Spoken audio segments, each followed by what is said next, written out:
Hey, everybody, welcome to the Santita Jackson Show here on AM 950 Radio, the voice of progressive Minnesota. It's a joy to be with you as we're looking at these elections that took place. The 2026 season has begun, but believe me, there will be other races in 2025. It seems like we just came out of 2024, but guess what? Keep on going. This is what is required of you if you're going to be a citizen in a republic. That's right. If you want to be a subject in a monarchy, well, you don't participate, really. But if you want to be a citizen, it requires a lot of work. And there's a lot of work that needs to be done. First of all, hats off to Senator Cory Booker for this incredible 25-hour speech that he gave, really highlighting what it is that we need. I don't think he really was anti anybody. I think he was pro people. And we have to tip our hat to him and thank him for putting these issues in the spotlight and getting in good trouble as Congressman John Lewis, former SNCC leader, as he told us to do. And we just thank God for him and just hope he's getting some rest today so that he can do some more work tomorrow. But knowing Senator Brooks, he's probably not resting. He probably just took a nap and got up and went back to work because it requires that kind of energy, and he's got that. But we thank God for him. But we're talking about what happened in Florida with these two congressional districts that went overwhelmingly for President Trump. In November of 2024, the first and sixth districts went for President Trump at 33% to 30%, respectively. But that lead was cut in half. Even though the Republicans held on to those seats, they didn't hold on to the seats with the iron grip that Trump did just in the fall of this past year. Did the Dems win, or did the Republicans lose? Or do parties really matter to people right now? And let's really pivot to Wisconsin. Wisconsin was the race that everybody was looking at. It is the race that everybody's been examining because so much money went into it. It is the most expensive race. More money was poured into this statewide race than any race in the history of the United States. What was at stake?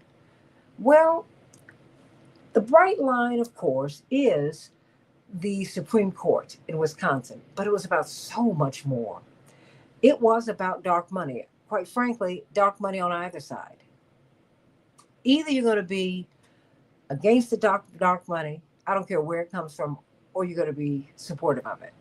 I think it's not a good deal when it comes from anywhere. You need to have publicly funded elections so that everybody can run, period.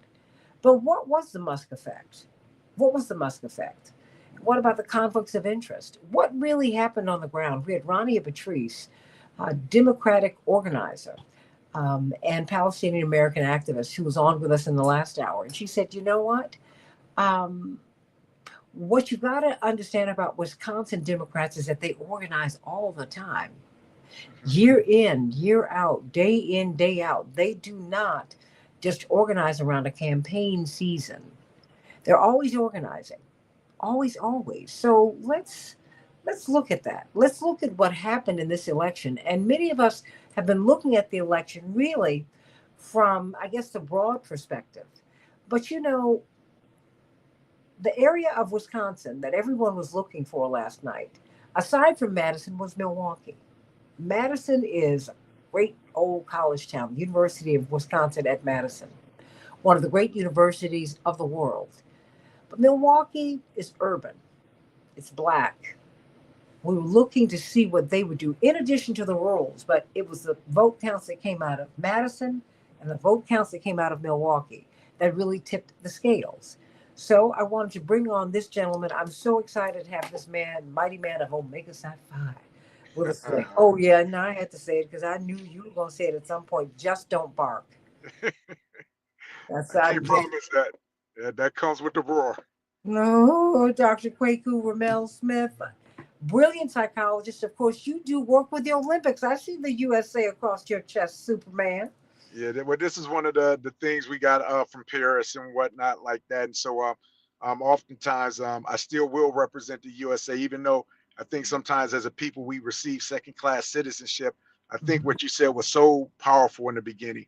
If we want to be citizens in the republic, we have to recognize what we can do. And so, for the people who think that the vote is not a good weapon, the one thing that we learn in martial arts is that everything can be weaponized. So, if you Mhm. believe it to be a small weapon or a large weapon, and anything can be weaponized, then you must use it. And when you don't use the things that's available, then it becomes hard to complain. And then when things happen, it's even harder for you to say something and do something about it. So you want to use everything that's available at your disposal. So, Because it's like used James against you, Baldwin, right? James Baldwin said it. He said, I love America. And that's why I reserve the right to perpetually criticize her. Mhm. Because if you love something, you want it to be at its best. And when you see it's not at its best, you do what you can do to fix it. Amen. Amen. Well, you did something last night that was so incredible. And I must say, to me, it was, well, help me to understand. I mean, because we saw Yeah. Elon Musk put himself front and center, but you saw George Soros, who poured a lot of money. You saw Yeah. Jake Pritzker, the It goes government both employee. ways, like you said. It goes both ways. But Elon Musk, who does have business interests that will be before the court, um, that's people that wasn't amplified enough.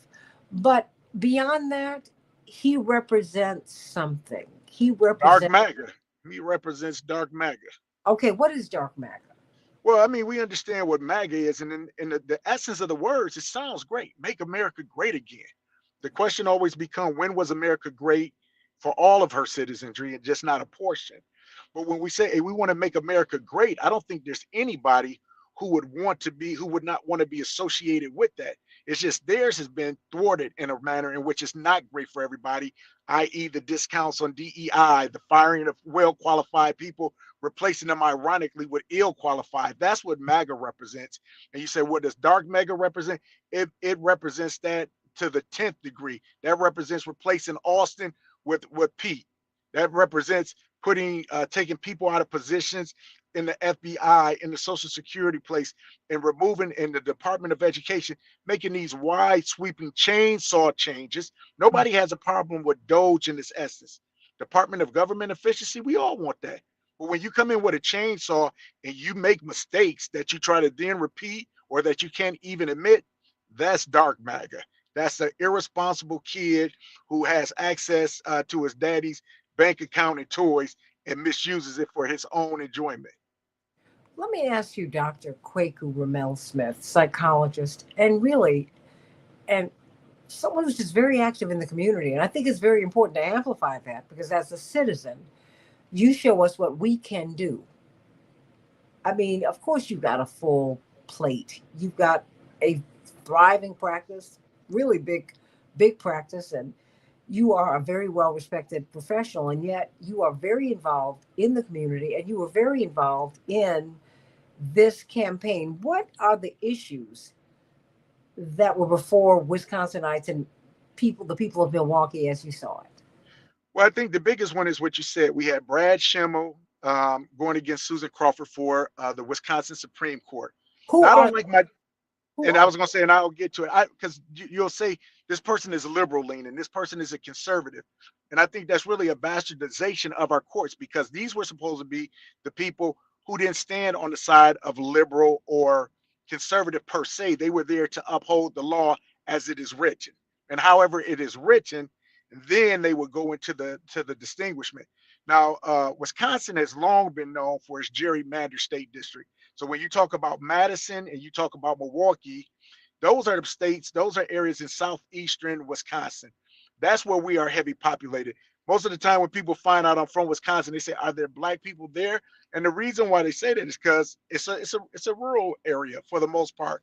So we deal with the things where you say, is it land that rules or is it the people? The people are congested more so in the Dane County, which is where Madison at, or Milwaukee County that has those surviving areas that usually do lean more liberal, more democratic. But when you go up north and you go to the rural parts, not a lot of people. It's not as densely populated, but it is very red. So when you start to see that, it's the people or the space. Susan Crawford represented a liberal kind of a voice. Brad Schimmel had the conservative voice. The court is currently leaning with 5-4 as it relates to liberal to conservative. So if Brad Schimmel had won, it would have been more of a deadlock. if Crawford won, which she did, it gave the liberals a little bit more leeway. And I'll tell you why that's good for the state. Because you said, well, I thought liberal or conservative wasn't good. I'm not worried about that. I'm worried about fairness. But the way that Wisconsin is gerrymandered and allows to be able to pick the people who will represent the people, when you draw the district lines because you have more land voting than people, you can create a super majority, which Wisconsin has been in for the while. So they control the state assembly, they control the House of Assembly, the state senators. We have a blue governor, but once that blue governor is flipped, if he is flipped, we'll be looking at like what USA is looking at right now with a red House, a red Senate, and a red executive office. So it was a very important that we got people in who would follow the law just to make it safe, make it regular, make it equal, so the Mhm. people could properly vote for who they want to. And whoever wins the race, when it's equally set up, then you have to bow down and say you won, and we'll have to go with that rule. But when the boundaries are so disproportionately set up to lead to a majority that doesn't really represent the state, it becomes problematic in all elections. How did you make the case to people? I mean, because coming out of the 2024 cycle, um, you had you had a big shift with black men who were voting to Trump. And I'm not passing any judgment.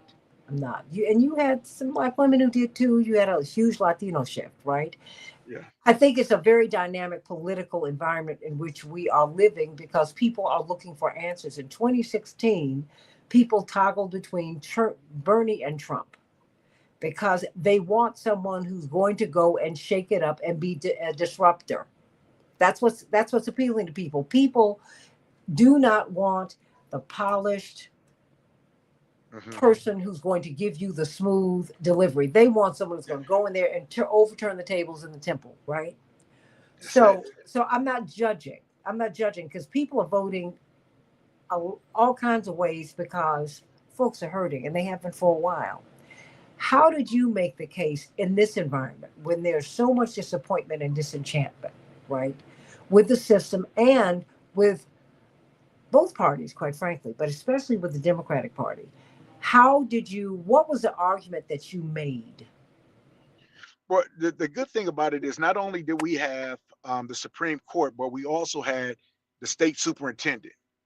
Now, Milwaukee Public Schools, because we are the economic engine of the state, because of the people, the amount of people, the amount of money that goes, it is the largest school district. How we move dictates how the rest of the state moves. So whoever is the school superintendent controls a lot of things. They want to break up MPS like the phone company wanted to break up my bill. If we go back to there, because it's almost it's not a monopoly, but you have one district that nobody else can do anything until Milwaukee's taken care of. And because it's a failing school district, unfortunately, they've been wanting to break it up and manage it. What would hurt the people even more from where it's at? You have a few magnet schools, but then unfortunately, you have so many failing schools. So when you say, how do you set it up? You say, this is not just about the Supreme Court drawing fair lines, having somebody to be able to do things as it relates specifically from a legislative standpoint, from a judicial standpoint. We say, what are we going to do for our babies? What are we going to do that's going to give them the best opportunity to learn, to grow, to be the best that they can be? So it's like, in the presidential race, people will come out and vote for other people because it's the president.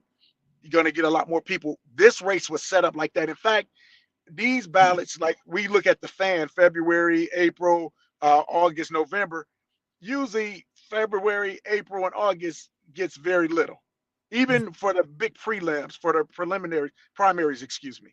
But for some reason, this was like a presidential because we had the state superintendent, then we had the school superintendent, then we had the Supreme Court. So it was a lot of issues. So when you tie those in together, you say if we really want the best for our people, what do we do? Now go back to what President Trump has done.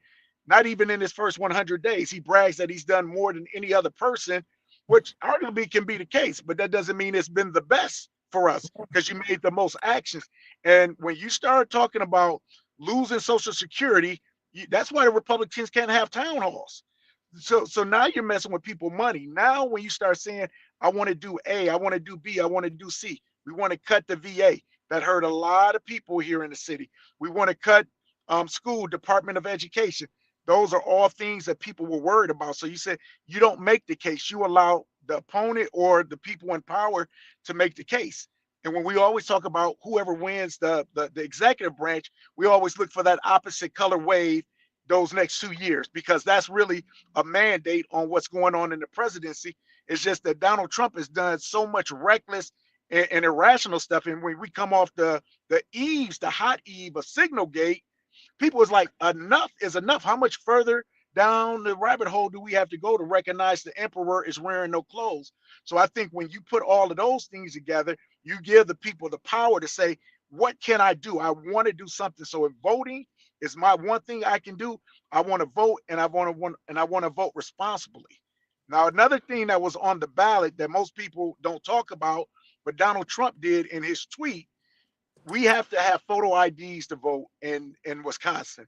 That's just what it is. But it's not stated in our amendment, in the constitutional amendment of Wisconsin, which means it can be changed easy, because the Republicans, when they had gerrymandering even at its highest before the last census, they used that law to disenfranchise a lot of black and poor voters that would normally vote Democrat.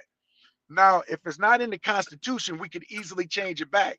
But now, once it's amended into the Constitution, it becomes more difficult to change. And I remember Reverend Al Sharpton saying, hey, you know what? It is good to have photo IDs. But when it's difficult and there's other obstacles that prevent people from getting IDs, that's where it becomes problematic. So they word these so trickery that even a person with master's level education can be confused. And so when we start talking about all the things that were on the ballot, we had those issues. And then you have your local races when people say everything falls down from the federal, but all politics are local. So now you have mayoral races. Now you have aldermanic races. And so that brings out more people to vote for the big ones for Supreme Court and superintendent, for the education system, but also more eyes are on the local leaders. So that's how it's easy to get people out, because they were frustrated and they wanted to know what they can do, and they wanted to be well informed. So if you could give a non-partial explanation of what if you said yes, what if you voted to this person, and you let them make the choice. And I think specifically within the Supreme Court, they made an outstanding choice because they voted 55-45, where the loser, Brad Schimmel, to his credit, came out and conceded the race. He didn't do election denial. He didn't Mhm. bash his opponent. In fact, when they tried to jeer and boo, he had the type of decorum that you saw with John McCain, that you saw with Mitt Romney. You lose with grace and say, this is what the people have said and spoken. We will follow the rules of the people until the next election. But until then, let's give them our support and hope that they do everything for the good of all people. So it wasn't hard to make the case. It was just really laying the facts out. Well, I was asking you that because I think this could be a blueprint, not for the Democrats, but for the people going forward. Because Democrats are at the lowest ebb of their popularity since they've been Yeah, measuring these things. And, I'm an independent Democrat. So yeah. my thing is to me, it's not about the party, it's about the policy. I'm right Um, with you. and many people are, and more people are, and Dr. Smith, most folks, these kids are. They're already down the street on that. I mean, Yeah. they are post party in America. I And I mean, think that's why you saw the groundswelling support. Even if people wouldn't vote, but you gave ears to Bernie Sanders, you gave ear to even Jill Stein, you gave ears to Cornel West for a minute. It was like somebody different. And the one thing that Trump did was genius, and we have to admit it was an evil genius. But he told an unadulterated truth. He told people they were lies, but he told them what well, they no, wanted no, to hear. it's wait a minute. It's not evil genius. It's he knows how to message, Yeah, right? well, he knows how to lie. That's why I put the evil, because Yeah, he's going to bring egg prices down. He's going to bring the economy yeah. down. He's going to do this He didn't tell things the he truth knows about he what he can't do. was. Well, he didn't say. Well, he didn't say what he didn't tell you what he was going to do. He told you what you wanted to hear. Yeah, Democrats did not do that. yeah. I mean, I think. it's Go ahead. come on. I mean, I'm just saying, for me, it's like enough already. I know you're not going to be able to end the Ukraine conflict in a day. Yeah. So I'm not even going to hold you to that. But if you're going to go in on day one trying to resolve it, okay. If you're No, going to but try, to these He said he was going to corporations. be a dictator on day one, and that's And you, again where the evil comes, because I don't know any dictator that would concede power after having all of it, and that's what he's done. He's mm, used executive action to the 10th degree. Remember when they told the plane to turn around to mhm. Venezuela? They said, "Oh, we got it too late. It's done. We don't have to follow Yeah. federal judges because they occupy a small space of the country. We the federal, we do everything." And basically, Mhm. he came out and said, "If I think it's right, then that makes it legal." But you know Um, what's so awful, Doctor? I mean, because I think we need to be very, very honest about how we have functioned as a country.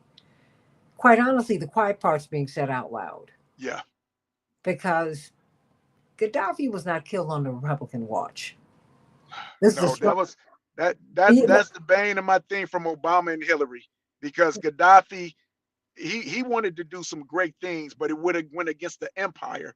And so, just like anybody who's a part of the empire, I remember H. Rap Brown had said something one time in his earlier years, and he says, Mhm. "Well, what if we had a black president?"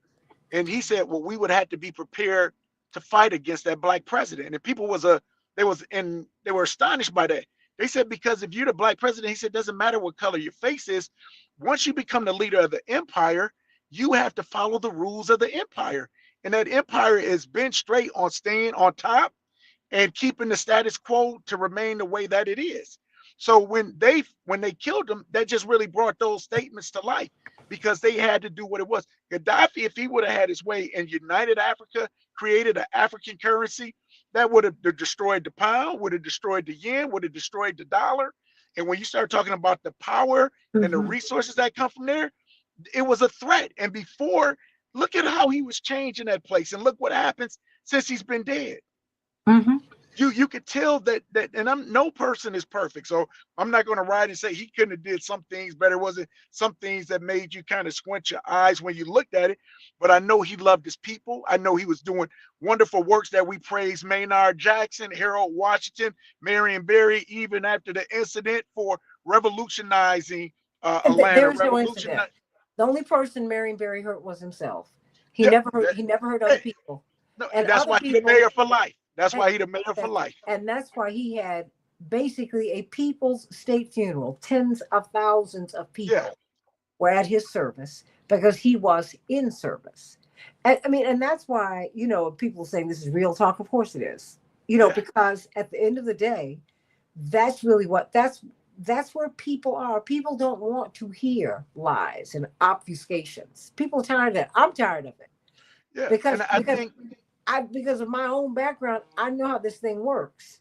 So what I've tried to tell people is, look, if you want to go in, you have to be in. You have to. They don't let you in unless you're well, already a part of. and Okay, so let me tell you this, because you gave props to Wisconsin, and not you said, "Hey, major. this Democratic machine is good." So the leader of the Democratic Party is a man by the name of Ben Winkler, Yeah, yeah. and I'll say this out loud, and it hurts my heart to say, because I never want to seem like I'm putting anybody down, which I'm not. But when we had a chance to defeat Ron Johnson for senator, we had a candidate who was our lieutenant governor. I think was a bright young man, had a promising future, but I thought they tried to elevate him too quick. But I Mhm. knew the reasons why they could elevate him is because he was younger. He could be more, I don't want to say manipulating that way, but he could be more easily deciding to go along with the Democratic Party, Did you think he would was be more of a blank resistance. slate? Are you saying he was more of a blank slate? He was a Manchurian candidate. Let's if Okay. I can just be blank, Okay. brilliant on his own, and maybe could have grew into something different, but at the time was perfect. A young black man, articulate, could be the face. But the thing was, we had another person running by the name of Dr. Daryl Williams, who had been a Mhm. principal, who had been a superintendent, who was a Mhm. 25-year career Army veteran, Purple Heart winner, was over the Wisconsin emergency system during COVID and the George Floyd, Ahmaud Arbery, Breonna Taylor trilogy that set off the social justice warfare. And for to see how he maneuvered through all these things, we had a parade in Waukesha. A man ran down the street with his car, killed a few people, injured a whole lot. He was a Johnny on the spot. Nobody said anything. He was running as a Democrat. He got no love from the Democratic Party. And I Mhm. was like, oh, we're not voting for the right people. We're voting for the right people. The right people to them is the ones who will follow lockstep without questioning. And I think that's the problem with the Democratic Party. When you talk about Mhm. soldiers, they say oftentimes, a general is too old when they fight today's war with yesterday's war strategy. There's no way I could go into any place of armed conflict and fight it like we did World War II or Vietnam. And I think what hurts the Democrats, why they're so low, is they're still coming out of what you say, that polite politics, saying the right things, doing the right things, where people don't want to hear that anymore, and they don't want to follow along because the rich keep getting richer, the poor keeps getting poor, and we see people getting hurt. They want to know, what are you going to do revolutionary? And that's where you said Trump, and the genius part of it, said, hey, you're going to do so much winning, you're going to get sick of winning. Why did Barack Obama win in 2008? Because he gave people hope like they had never had hope before. We're going to do change. It was all of these things, these illusions of grandeur that we were going to No, get, and but wait, it and went we back wanted to the status quo. a black guy. Yeah. And quite frankly, we were guilty of putting race first. Yeah, And no, and that's a big lesson for us, which is why it was. with other people coming behind, It's everybody more than saying race. it's like you said, no, we had one guy, but then see the guy from the people, and see people don't know that was a factor in the race. That's why I'm Yes. so glad that you are here, because people need to understand that though that is a factor. Because look, I'm bringing up John Nichols now from the Nation magazine. Your fellow Wisconsinite. It's Wisconsin time, everybody here. But you know what? When I lived in New York, they I lived in New York when the Central Park Five were Mm, arrested, and literally exonerated five now. what there's, but at the time they were the Central Yeah. Park Five, and I Yes, say yes, this yes. because I I lived in a building that was across the street from the police station. I was on my way out to dinner and I saw this big crowd, lights, and I'm like, "What's going on?" I could, because normally in my building I could step out because it was right off Central Park West. I could literally walk outside of my building and there would be a taxi. So I was like, "Oh, here we go." I had to walk on. I got to walk over here to Central Park West, which was like three buildings down, and but it was so much chaos. I was wondering, because I was wondering what was going on. Long story short, it was these five boys who'd been arrested. But you know how it is in the black community. The hot wire, the story was already in the streets. Yeah, the Wilings was going on and whatnot like that. Did you hear what happened? No. We knew that they had not found any. They had not found any Oh, of the oh, so they male knew the truth. specimen. It was already out there that night. And I'm just saying that's why it's important to get. That's why Ebony and Jet was so important, because you got the uncut, unfiltered perspective from this side of town, because that really does matter. But you know what? Let me bring up John Nichols, since this is Wisconsin time on the Santita Jackson show. Well, no, you all are the story, because everybody wanted to know what was going to happen with Elon Musk, but I needed to know from the Milwaukee perspective. I have Dr. Kwaku Ramel Smith with us, brilliant psychologist. Of course, he works for the Olympic Committee. He's wearing his S on his chest, Superman USA, with us today. I'm not mad at him. That having been said, he's a brilliant organizer in Milwaukee, and he was helping us to understand. But really, throughout the state, you were helping us to understand the black factor, because many people, John Nichols, don't even know that there is a sizable black community in Wisconsin. I mean, that's like the running joke. Oh, come on, I'm in Chicago. I'm down the street from you. So we're like, really? I told you about Apple's Way. You had to go Google it. You were like, what's that? You're too young. Okay, John and I would know Apple's Way, because we're both corny. Just hush, Doctor Kwaku, be quiet. Yes, I do. And he was like, "What is that?" I'm like, "It was on for 2 seasons. It was on Oh CBS. It yeah. was on Sunday nights, and that was about the only time my parents let me look at TV." So I was very excited. Be quiet, Doctor Quaker. You be quiet, and don't you read anything into that. He's a psychologist, so don't be careful, John. So John Nichols, but he's been enlightening me about what happened in Milwaukee, because as we were watching the analysis last night, and I want Dr. Quaker, you got to come back on the show. Don't stay right here. You're not done. Stay at us. All right. Yeah. Wait. This is Auntie talking. Stay right there. You know, everyone wanted to know what was happening in Madison, where you are. But people wanted to see what was going to happen in Milwaukee. They said that's going to tell the story. I mean, because it's a very interesting mix that you have in Wisconsin. But Ronnie and Patrice, who you know, brilliant Democratic organizers, said, Yeah. what you all do that the Democratic Party at large does not do is that Wisconsinites organize all the time, 24/7, 365. So to your way of thinking, what happened? Everybody was focusing on Elon Musk. Is that the right thing to do? Nope. Okay. uh, Okay. Quick and Which is simple. which is Dr. Quake said the same thing. Look, here, let's get a few things on the table. We're talking about the Black community, and Harold Washington, if I'm not mistaken, was born in Milwaukee, Yes. and so a lot of our very prominent Black leaders, not just in Wisconsin but around the country, have roots in Milwaukee. It's a very vibrant, historic Black community that goes back to the 19th century, but that really boomed in the era of industrial development. And it was a very trade union oriented community. It was a very civil rights oriented community, producing people like Belle Phillips, who's one of the epic figures in civil rights. Great Belle Phillips. Statue of her in front of the Capitol now. Yeah. So worthy. Yes, and she went to law school with my dad. She was a friend of ours for a very long time. Yes. And a remarkable woman. So we've got a lot of history here. The other thing to remember is that the Black community isn't just Milwaukee. There is a substantial Black community in Racine, a very substantial Black community in Beloit, and significant populations in other places around the state. The Madison City Council has many Black members because Madison has a significant Black community, augmented in recent years by a lot of immigration from Africa as well. So multiracial, multi-ethnic. Put that all in the mix. If you're going to organize in Wisconsin, you have to organize on many, many levels. You can't just do it casually, and you can't just do organization in one city or with one message. If you want to do it, you've got to have nuance. You got to hire people from the community, give them the power to go out and talk to their neighbors, talk to their friends, make something happen. Ben Wickler, who's the current chair of the Democratic Party, is pretty good at that.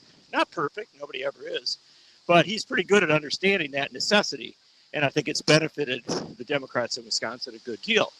Now, what happened on Tuesday is something that we have to put into perspective.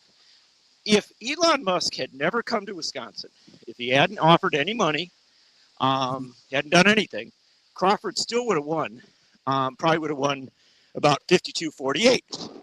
So did Elon Musk make some things happen? Yeah, he increased Crawford's victory, probably up to around a 55-45. So yeah, did that mobilize some people and get some folks excited to vote against a billionaire trying to buy our votes? Yes, it did.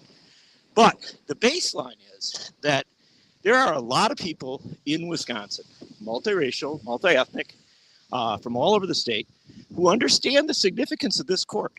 We're a divided state, almost a perfect battleground, 50-50 in most elections, or at least in elections for president in recent decades. So in such a battleground state, what happens is Republicans control the legislature, Democrats control the governorship, issues get sorted out by the court. The court sorts out issues like abortion rights, issues like voting rights, issues like civil rights, issues like labor rights. And so this court isn't seen as simply, a judge and jury or a place you go in if you want to get off a traffic ticket or something like that. This court is seen as a politicized political body. And there are a tremendous number of Wisconsinites who recognize that, recognize the importance of this election, and came out in this Trump moment, separate and apart from Elon Musk, to send a message. And a part of their message was that they want courts that are independent of, billionaires, powerful, elitists, things of that nature. Maybe a court that might even occasionally rule on the side of the people. And the last thing I'll put in the mix is that Susan Crawford proved to be a very, very capable candidate. She'd never run statewide before. Her opponent had run several times. He was a former attorney general. He knew how to debate. He knew all the tricks of the trade. Susie Crawford was a relative newcomer to this, but she got it. She was real. She was sincere. She was in the churches on Sunday. She was on the streets, in the communities and neighborhoods, in Milwaukee, in Racine, in Beloit, and in other cities. She was also out in the rural small towns. She didn't give up on rural Wisconsin, which is something too many Democrats have. When you put all the pieces together, she won such an incredible victory. Let me give you one fact. In every single county in Wisconsin, all 72 counties, the percentage of the vote going to the progressive candidate was up. And in many counties, it was up by, Milwaukee County, it was up 12%. In Kenosha County, it was up, I think, 15%. So this is a huge bump in the percentage of voters, not the actual vote, because presidential vote draws more, but in the percentage of voters who voted for the progressive candidate over what you saw in the presidential election. And that made all the difference. Well, hold on. Let me ask you this, because I've also asked Dr. Kwaku this, but I want to hear your perspective. Was this a reaction to President Trump and his policies? Was this a reaction to Elon Musk and what he represents in his personality, or both, or something more? All of the above. Okay. Look, there was a little Musk factor there. I think that, when you got a billionaire born in South Africa who comes into Green Bay, Wisconsin, puts on a polyurethane cheese hat and jumps around the stage, there's a lot of Wisconsinites that are going to say, that doesn't look right. No, Lord, hold that thought, because I've got Dr. Kwaku nodding vigorously in a set. Why did that hit you? No, because what he said was so on point. What you talked about, dark MAGA, it was something that didn't fit. It didn't fit right for anyone. I'm a person not born of this country. We don't know really what his true incentives are, basically because of his business interests, as you stated, and coming in to try to buy is an insult to the people, especially in rural Wisconsin, especially in middle America. So I agree 100%. I was shaking my head almost to say, I say, amen, because it was on point. Well, and I appreciate that. Look, I don't care if Elon Musk was born in South Africa.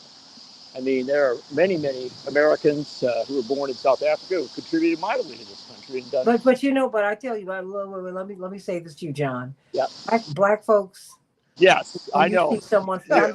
I'm just telling you, apartheid. And I was going to add that. Yeah. I was going to say, and it's not so much where he's born, but it's his motives. Everything that he does is anti-establishment. It's anti what we hope and what we believe. To see them to get on Zelensky for not wearing a suit, but to see him in the Oval Office, to see him in every occasion in a T-shirt, in a hat, disrespecting, but able to do it, we know it's only because what his money was able to buy him. So it goes into that thing.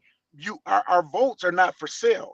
That those were signs that you saw all throughout Wisconsin. So as he talked about, Susan would have won before, but when Elon came, it actually took it in a negative direction. That's because he didn't resonate as authentic. His thing was more comical, it's more show. I'm going to give $1 million for those who just register, things of that nature. Those were the things that just didn't sit well with the steak and potatoes eating people of Wisconsin specifically. I think that's exactly I think right. He just came off as an Afrikaner, and that's what's unsettling, John. I mean, I hear you. Many folks. Look, I don't want to overemphasize or underemphasize. I just want to say that this is a gentleman who, as best I know, has never been to Wisconsin or has never spent any time in Wisconsin. Doesn't know anything by all accounts about how Wisconsin elects a judge, or he actually gave out all kinds of wrong information. He stumbled over the laws repeatedly, maybe violated them, according to the attorney general.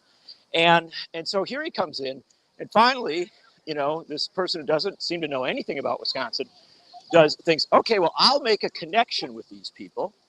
I'll put a cheese head on my head, right? I'll look like something like that. I'll be one of them.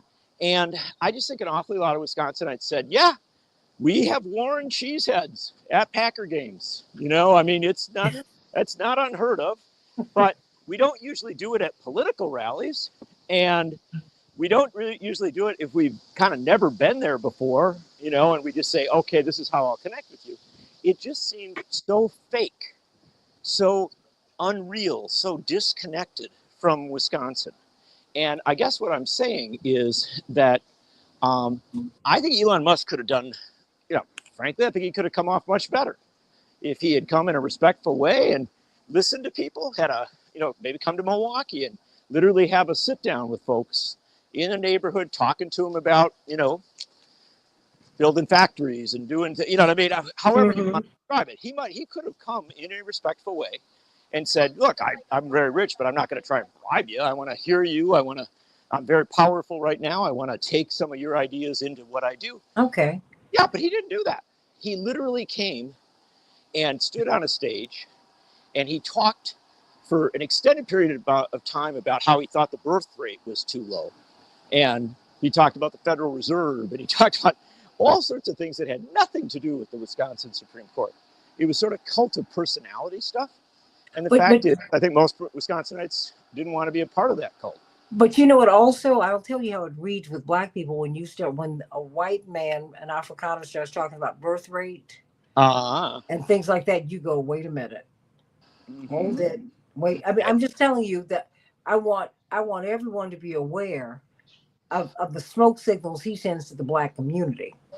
Because when you hear that, you go, whoa, whoa, whoa, whoa, whoa. What is this? Well, I think there were also some of that reaction from rural white folks as well. And for different reasons, different. No, but John, you know what's interesting? Look, I have lived a minute. Let's just say I've lived more than 400 years here. Yes. Okay. No, it's okay. This is my point. I never thought I'd live long enough to hear white people tell a white man to go back to Africa. I mean, I was like, wait. I mean, because the reaction is that visceral to him. That's why, you know, I wanted to know from you. I mean, because Dr. Kwaku's been saying, look, we had a lot of issues. We had education issues. People are being fired from their jobs, which that means rent can't get paid, benefits, mortgages. I mean, folks, people in this election felt a mountain of issues that fell on them, and they just decided to punch up and punch through. Well, and let's talk about labor union rights, which was actually a real issue in this race, because this court may take up Scott Walker's assault on labor, right? Act 13. Exactly. Act 10. Act 10. Yeah. And may actually end up dealing with this issue. And do you know, labor rights in Wisconsin, that's a human rights issue, right? That's an issue that goes a long way beyond whether you have a union card. It is whether you can organize and collectively bargain within a trade union that has respect for people of all backgrounds. Not all have, by the way. Some have imperfect histories, but you know, a contemporary labor union that is going to respect you and make sure that you and your community rise. And if you're denied the right to collectively bargain, or if it's made so hard that it doesn't function, that has a huge economic impact, right? It may determine whether you have enough money from your job to pay the rent, to do the things you need to do. This is the kind of thing where you could have a very serious debate, a very substantial discussion. But I think a lot of people know that Elon Musk is one of the most militant anti-union people in the American political sphere. Mm-hmm. And so he's not coming to empower Wisconsinites. He's not coming to give Wisconsinites a right to be heard or to maybe make their lives better. He's coming, and he acknowledged this, because he was afraid that a new Supreme Court, a Supreme Court with a 4-3 majority, but with a shift of a member there, that this next Supreme Court might take up congressional district lines and draw fair districts where you really represent the whole will of the people of Wisconsin. He thought that was a terrible idea, because that might reduce the number of Republican members of Congress. And if the number of Republican members of Congress was reduced, that might make it harder for him and for Donald Trump to do what they want to do in Washington. Well, that's got nothing to do with Wisconsin. That's a guy from Washington telling you, Vote the way I want you to vote so that I can continue to do the things that I am doing. That's not a very attractive message.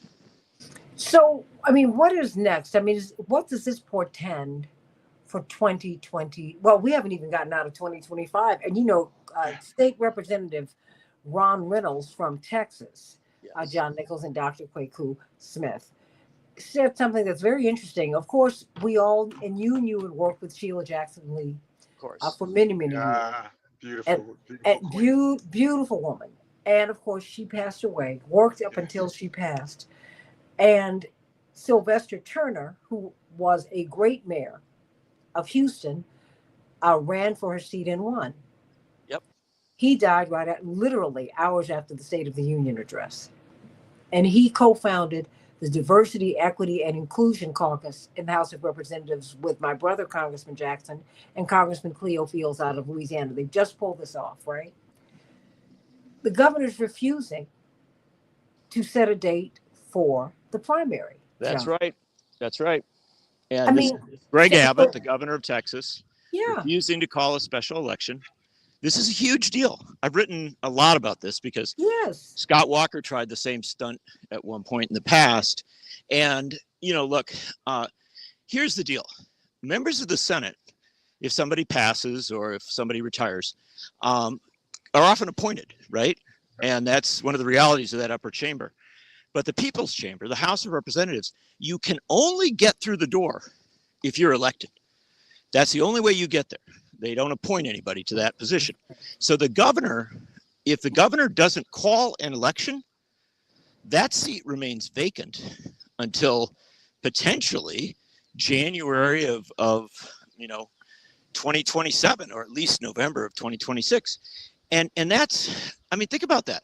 Working class people in one of the great cities of America in a time of inflation and all sorts of other challenges, they don't have representation in Congress, and they're denied it by a governor who knows that it's likely the voters would elect somebody of a party that is not his own. That is the worst sort of political corruption. I mean, we talk about corruption all the time, and we have many, many definitions for it, but there's nothing more offensive than denying people representation in their Congress. It's the destruction of a democracy. We talked about dictatorship, monarchy, things of that nature. That's it in its lesser coin. But as we get to this, I think one of the things that we must hit on the nail, specifically as we talk about the Democratic Party in Wisconsin. I think one of the major issues that we have is that it's not a solid unified party, and a lot of the issues that are on the ballot are issues for the state, but then there's specific problems for specific sectors of the population. Like I told you before, as Black people, we represent about 6% of the state. At its worst, at its height, we could go from 48 to 53% of the prison institution. Now I think it's somewhere around 35, 37, which is still horrifically disproportionately in a measure. But those things are very rarely talked about when we go about all of these other measures, from abortion, from labor union. When you're in jail, that's the Amendment 13, where you don't have the rights, where you are working for 20 cents an hour, you are working for 28 cents an hour. And so even when you talked about how could some of the Black people flip on and go for Trump, because when you're in a desperate state, you're just looking for something different. You're not looking for that. And I think what we have to do is make sure that as a party, we represent the whole of everybody inside it. And I think you could have a lot more resistance coming up. And I said all that to set this up. There was a time after January 6th where Trump started to endorse a lot of people, but we saw his magic wearing off, and they said the Trump magic is not there. The people who he's endorsing are not winning.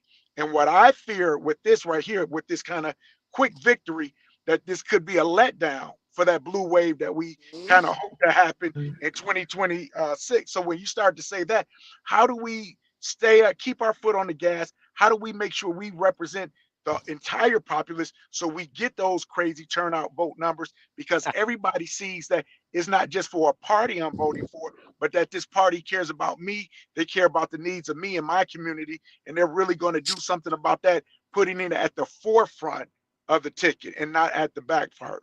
Well, that's the perfect setup for you, John Nichols. And just for the record, I met John Nichols, Dr. Smith, during the Jackson campaign in 1983.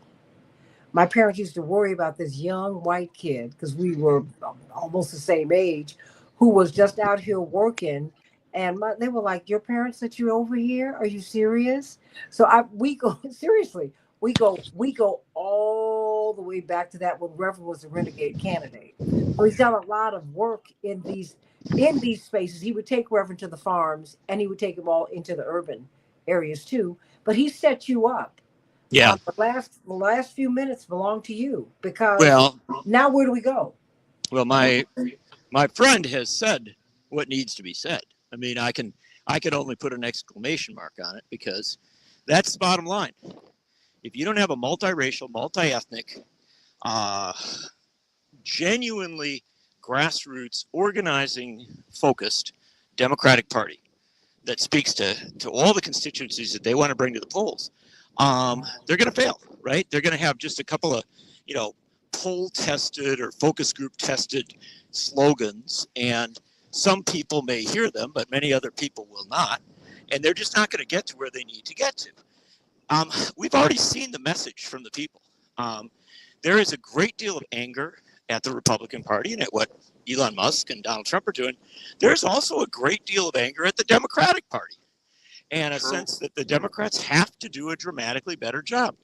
Cory Booker spoke to that yesterday or the day before in that remarkable filibuster, right? 5-hour filibuster. And can we just say, when he shoved aside the filibuster of Strom Thurmond against the Civil Rights Act, Yes. and took that place and did something that look, history will record what Cory Booker did yesterday. But what I focus on, and I've covered Booker in a lot of settings, I think he's a pretty remarkable fellow in all sorts of ways. But in the midst of that speech, he actually took a substantial amount of time. And when you have 25 hours, you can take a substantial amount of time to talk about how he and the Democratic Party had not stepped up always in the way that they should. And that was a powerful message. It was a powerful message coming from somebody who had the microphone, who was in this position. And I think he gets it. I think Bernie Sanders gets it. I think AOC gets it. I think there are plenty of people who get it. But the whole of the Democratic Party has to understand that if you're going to beat Donald Trump and Elon Musk and all their money and all their power, you're going to have to do two things. One, explain why it matters. And it can only matter if your victory is going to produce not just a defeat for the Republican, but actual change. And then secondly, go out and help to make people know that they are invested in the change you're proposing, right? That it isn't just that you're going to do it for them, you're going to do it with them. And that kind of organizing. That's the pedagogy of the oppressed. That's it right there, John. You nailed it, my friend. We do it. Can I say one last thing? I think we need to look to La Crosse, Wisconsin. La Crosse, Wisconsin was a sundown town, which we have a lot of in Wisconsin. Oh yeah. They elected their first black mayor yesterday. Now, I'm a little biased because it's my cousin, Shondell Washington Spivey. So there is some bias, but the campaign that he ran. No, wait a minute. Give him a shout out. Well, I got to give shout out and love to Shondell Washington Spivey, the first black mayor of a sundown town in La Crosse, Wisconsin. And when you heard John talk about the cities, Beloit, Racine, Kenosha, Green Bay, Oshkosh, Madison, you didn't hear him say La Crosse because La Crosse does not fit in that demographic. So for them to elect a black mayor is quite remarkable. And in his speech, he was over a lot of things in diversity issues. So even though that was against the kind of status quo from the federal government, this was an initiative. The race that he ran was on belonging, for all of us to belong. And I think that hit what John's point was, how do we win together? It's Paulo Freire. I'm not going to help you. We're going to help each other together. And we're going to make sure it's good for everybody, regardless if you voted for me or not. One thing President Obama said that I liked, he said, I'm not just the president of black people, I'm the president of all people. But if I'm the president of all people should benefit. All people should reap in me being there. So I say that to say, I think that gives us the hope to say that, can there be some change? Yes, it can, because we've recognized and we've seen it happen. So how do we validate that? How do we keep that momentum going? How do we not get lulled by this inkling of success and think that we've done it and we arrived, because we have so much further to go. John Nichols, of course, it's mad, it's okay to be angry about capitalism. Your New York Times bestseller with Bernie Sanders. What say you before we go? Because we can't be lulled into a false sense of security. No, what elections are one day, right?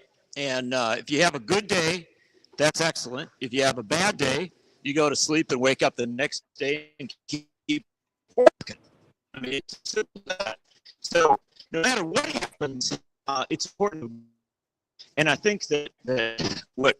Wait a minute, we got to get you in a good spot. Because. Oh, John, we got to get you in a good spot. Okay, no, okay, now we got you. Can you hear me? Now we can. Yes. Great. My message is just a very simple one. You, Santita, and I think all three of us here, we know this reality. It's a permanent struggle. It's not over with one election. It's not over with one organizing drive. It's not over with, one movement, right? We're going to be at this the rest of our lives. And if we understand it from that perspective, then yeah, we love the good days. We love the days when there are positive election results. But, we can't let ourselves get discouraged when the bad days come, because we've got to keep at it. And where we're headed it's not complicated. We're headed toward economic and social and racial justice, toward a place where the planet can be saved for all of us to live on, and toward a place where instead of having wars and violence, we try to use diplomacy and aid so that we can have a better and more humane United States and world. That's what we want. That's what the Reverend Jesse Jackson talked about in 1983 and 1984. It's the rainbow vision. It was right then. It is right now. And as long as we keep at it as well as the Reverend has over these last so many years, I think we're going to make it. Well, we're making it happen right now. Yep. As he said, we are winning every day. We are winning every day. So everybody, please be excited about yesterday, because even in Florida, you saw people power. Oh, yeah. The 30% in the first and sixth districts, well, they were cut in half, because Americans really, it's not even about the party, it's about the policy, it's about the people. So get out here and get involved, everybody. And get the book. It's okay to be angry about capitalism.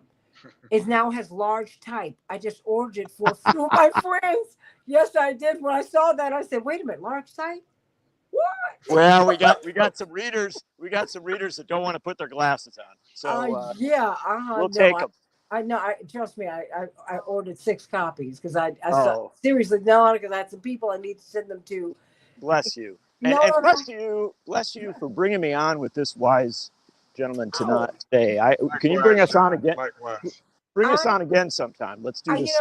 I would like to do that, because I think that you all give perspectives that are so important. And like I was saying to you, I was meeting Dr. Kwaku Ramel Smith. He's a brilliant, brilliant man. He and my father are fraternity brothers, so I got a little soft spot. Well, there you have it, right? But I've known you and I've loved you. John is my brother and has been for many, many, many moons now, decades, 4.5 decades now. Oh, and you make me feel very young. Well, look, as my father said, if you don't like wisdom with age. That's right. Well, we are. Look. I know we're way over time, and it's all right. It's Wednesday night, so bizarrely enough, and you'll know this, Santita. On Sunday morning, I'm always going to Quaker meeting. I also have Quaker meeting on Wednesday night, so I'm actually walking to Quaker meeting. I'm catching him. But with that said, I want to, before I leave this great conversation, I just want to say the most important thing about a victory, which we had yesterday, is of course the victory itself, because it does convey power. It conveys an ability to do things, to make good things happen. But parallel to that is the ability to analyze how you got there and do it again, right? Because until you succeed, you don't know how to succeed, right? And Wisconsin succeeded yesterday in a big way. It was very, very important. We should study it. We should talk about it. But we shouldn't study it and talk about it like, old guys sitting on the front porch saying, oh, I remember when we won that thing. We should talk about it as scholars, as students, as analysts trying to figure out how do we replicate that and take that message, take that power across Wisconsin, over the border, across this country, around this world, because what we desperately need at this point is victory after victory after victory, empowerment upon empowerment upon empowerment, so that even the people who are most dispossessed, who are most denied, who are most threatened, who are most vulnerable, can look up and say, hey, there's people winning out there. Mm-hmm. We can win too. If you give people that take hold of your destiny because the future begins today message, it is transformational. And frankly, if I could pray for anything from Wisconsin, it wouldn't be for a victory in Wisconsin. It would be that Wisconsin could do something that would inspire people in all sorts of other places to engage in transformational work. Keep hope alive, everybody. Keep hope alive. Be strong. Be strong. AM 950 Radio, the voice of progressive Minnesota. I'm Santita Jackson, Dr. Kwaku Ramel Smith, Mighty Mighty Man of Omega Sci-Fi, brilliant psychologist, U.S. Olympic Committee, and John Nichols, New York Times bestselling author, national correspondent for The Nation. He does so much. It's okay to be angry about capitalism. They now, for all of us folks who need big type, it's out in big type. Yeah. So go on and get it. AM 950 Radio, the voice of progressive Minnesota. God bless you, everybody.